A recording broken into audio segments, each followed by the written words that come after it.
How we doing YouTube? R6 Monkey here. You'll notice that we're back in the garage, and today what we're going to be doing is fitting Oxford hot grips. Right, now these are the new ones with the battery saving mode, so hopefully if I'm silly enough to forget to switch them off, they don't drain my battery. So we'll get these fitted. It was a nice present from Mrs. R6 Monkey. She was nice enough to buy me these. I know, looking out, the weather's, you're sitting there saying, well, you've got sunshine, what do you need heated grips for? Because we live in Scotland. Just because we've got sunshine today doesn't mean to say we'll have sunshine tomorrow.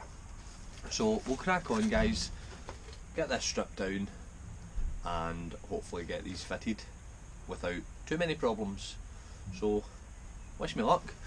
So what we're going to start off with first is obviously stripping off the seats, just to give access to the battery and for running the cabling. So there's the rear one off, and I can remember what I've done with my Allen keys. There we go. Right.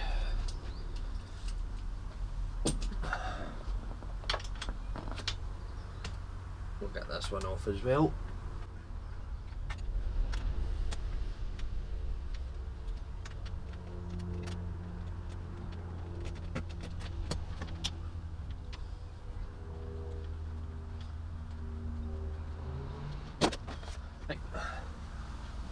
So that's the seats off, which will give us access to the battery, which we can wire it straight to because it has a battery cut off. We don't need to worry about wiring the end that comes through the ignition, so it just keeps things simple.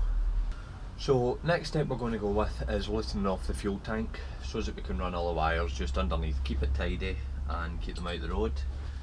So we've got a 5mm Allen key.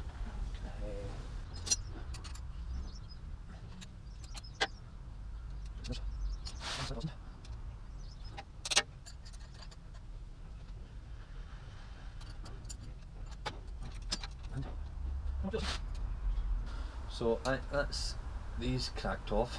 We'll just get them undone. Where's my wee? Ah, there that is.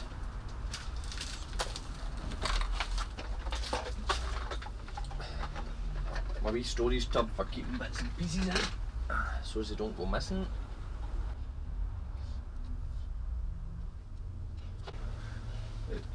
So that's them off, which means that this should actually just tilt up and let me run cabling round about the airbox. And that's that done. Right. Bar ends, measuring 8mm, maybe. Right, spot on. Right, so we'll crack these off.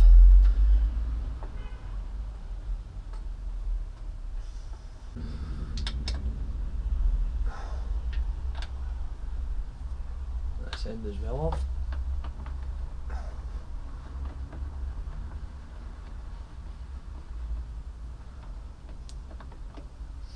Must still be old school because it's threaded bar end weights. So what I'll do is I'll get a wee screwdriver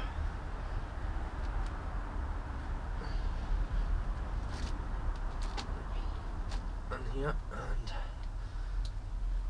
let's see if I've got it something a bit thinner.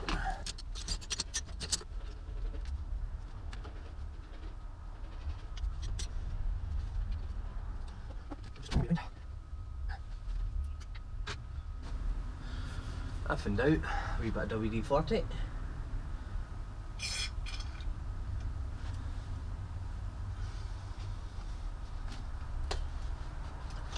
And come straight off.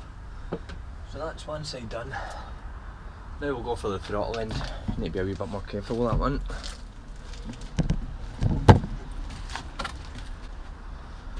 So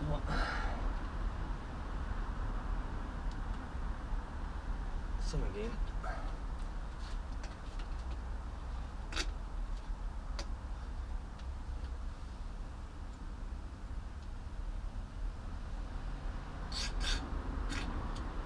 WD-40 in just to clear all the glue and come straight off, nice and smooth.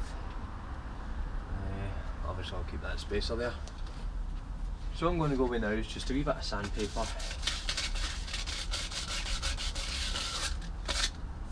Just to take off any residue of glue.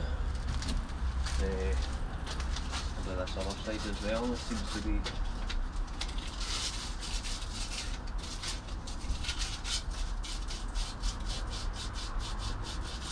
the worst of them. And then I'll just get a wee wipe down with a rag.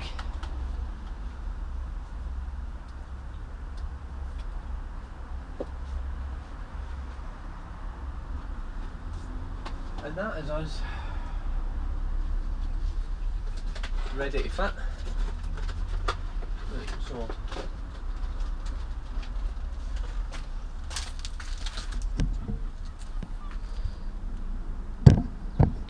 I'll open the package in here just to let you see what you get. Right, so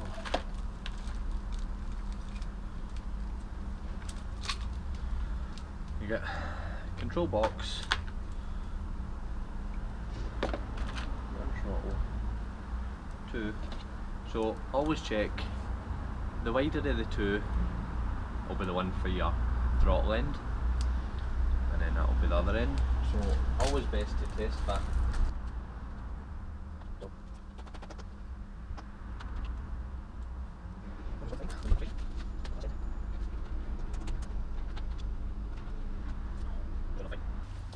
Right, so we're going to glue the passenger side one on first.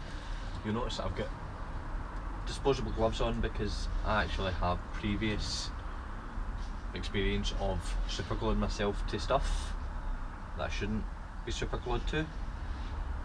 So the last thing I want is to be superglued to my bike.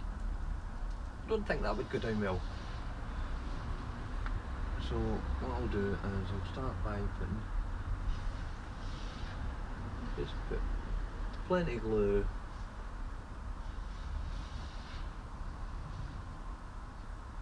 about it, because remember, as you slide this on, it's going to push it up the bar anyway and coat it. So I'll put it on and position it so that the cable is facing down the way, which makes it easier for me to run along there.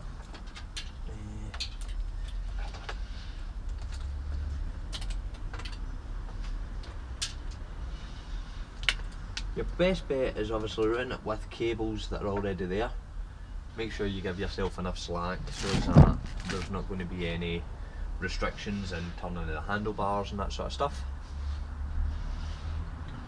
So what I'll do then is I'll leave that to set. You can obviously check it for length. There is a wee bit of the trim there that I can trim off, which will give it the exact same size as the original grips, which means I've got my bar end on no problem. Shouldn't cause any restriction. So next we'll move on to the throttle end. Right, so same again, what we're going to do is we're just going to put some super glue on the throttle tube sleeve. You want to sort of focus more down this end, because as I say, once you slide the throttle on,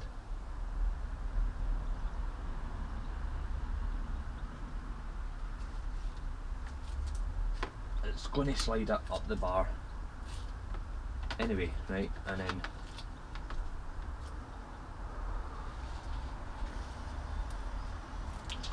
any super glue you got on it, right? So you want it positioned so as that when the throttle's closed, the wire's sort of slightly pointing in towards the tank, so that when you're on full throttle, the wire isn't coming right round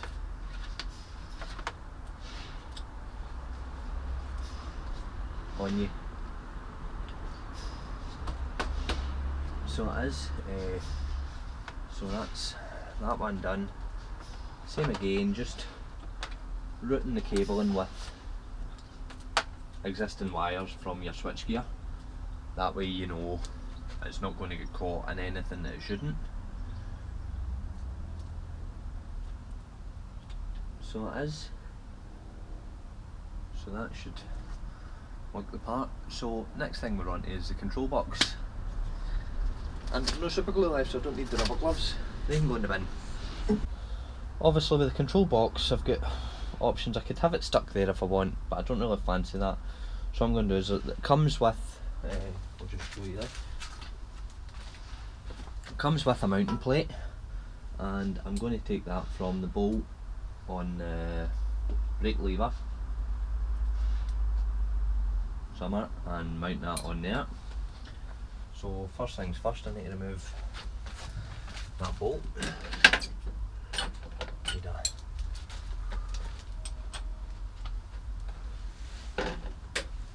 8mm spanner.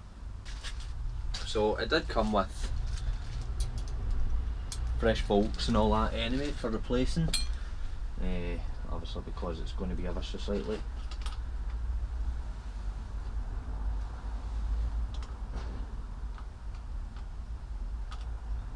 Extended.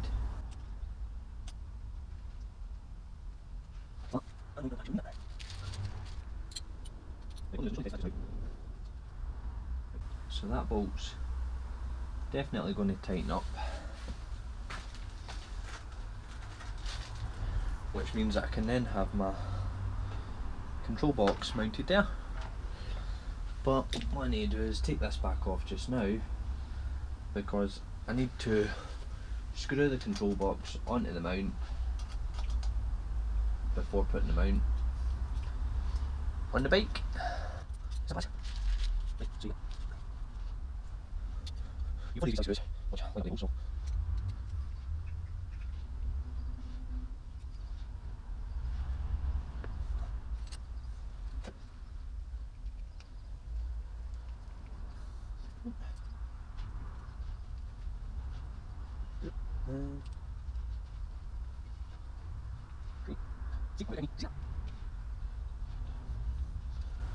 Right, so there we've got the control box mounted onto the mount, so I can then line that up with the hole for the lever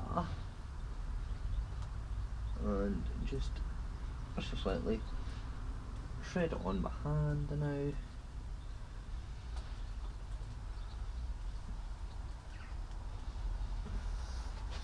And then back to the spanner, turn it over so slightly.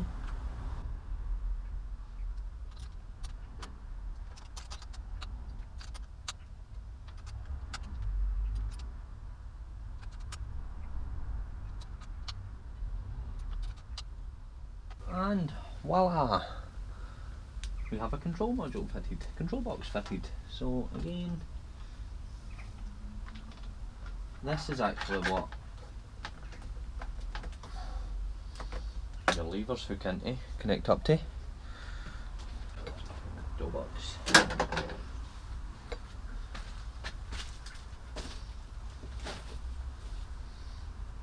So what you want to do is make sure that your wires are all running the way you want them to, because then you can sort of bunch them all together and cable tie them, and then just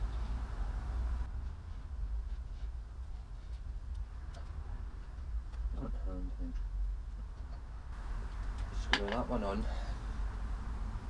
Now I will tidy up all the wires afterwards, I'm not just going to leave them like a bundle there.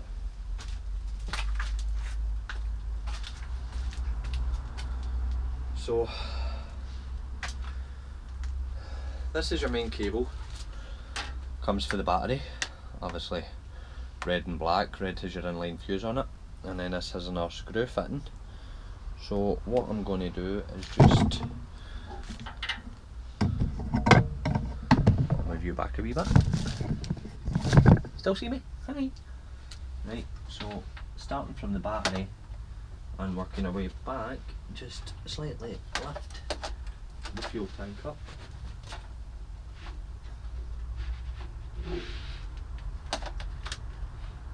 Under the frame at the front, just next to where the airbox is, because that seems to be where all the other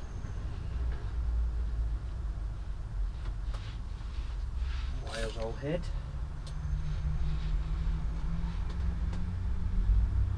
And then just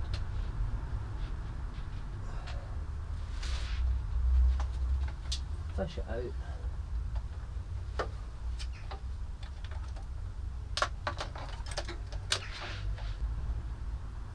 Sure they're all tightened up. Right, which therefore leaves you with this. So as I say, it's just red to red, black to black. You can't really go wrong with that, unless of course you're colourblind. So I'll do that. What's the money?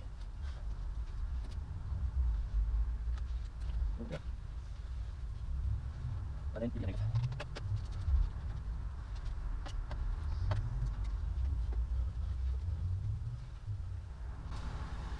tighten them up. So tidy up the wires. Go under your seat as well. Right. Moment of truth. I shouldn't actually need the ignition on. There you go. Come straight on at 100%. And they're off. So that's it, guys. That's how easy it is to fit a set of heated grips to the bike yourself. I'm just going to go and tidy up some wires and all that. I'll probably sort of show you the routing of the wires when I'm done. But apart from that, guys, we have heated grips. Right, I'm going to show you. So I'll show you what I've actually done with the cabling. I've took the infill panel off, which covers here, and if you just tilt your head ever so slightly, you will probably see there. So when the infill paneling goes back on, best bet is to do it with the steering on full lock to the right, which means that way you know that you're going to have enough play in the wiring. It's not going to interfere with your bars. So that seems to have done that job. So now I'll just see if I can get this infill panel back on without any of the wiring causing any problems.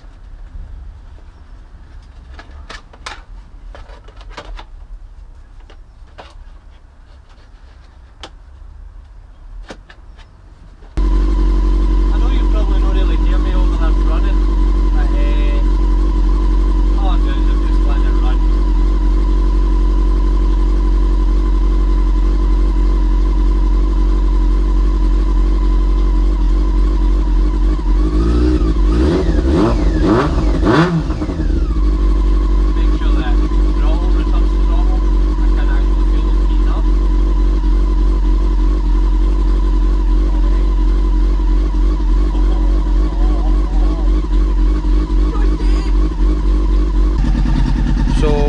See there, we have the control module, all the wirings routed with basically all the other existing cabling. I don't know if you'll see it very well under there,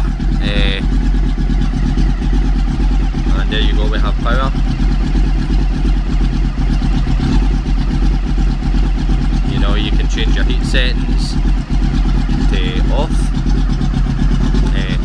As I was saying about the position of the cable, turn this noisy bastard off. Position of the cable, you want the wire sort of facing slightly forward when the throttle's closed, so that when you're opening the throttle you don't need to worry about any strain of that on the cable. So guys, that is really about it. That is how to fit a set of heated grips to a 2000 R6. Now I know all bikes are different. I'm just going to let the glue cure properly. They say to leave it for about 24 hours, but I don't know if I've got that amount of patience, and I'll probably be out on the bike later on the day, all things going well, because the sun's out, it's a nice day, and it's just too nice for the bike to be sitting in the fucking lockup. So that's it, guys. I hope you actually enjoyed this video. Something different for me. A wee bit of garage how to. The plus side being is I didn't actually cut mould grips off with stand knife, which most places recommend you do. I managed to get in about with WD-40 and a screwdriver, which means that they're actually salvageable, so should anything happen to these and I need to take them off for a warranty claim, I still have a set of grips that I can use and still use the bike while they're away getting sorted. So that's it, guys.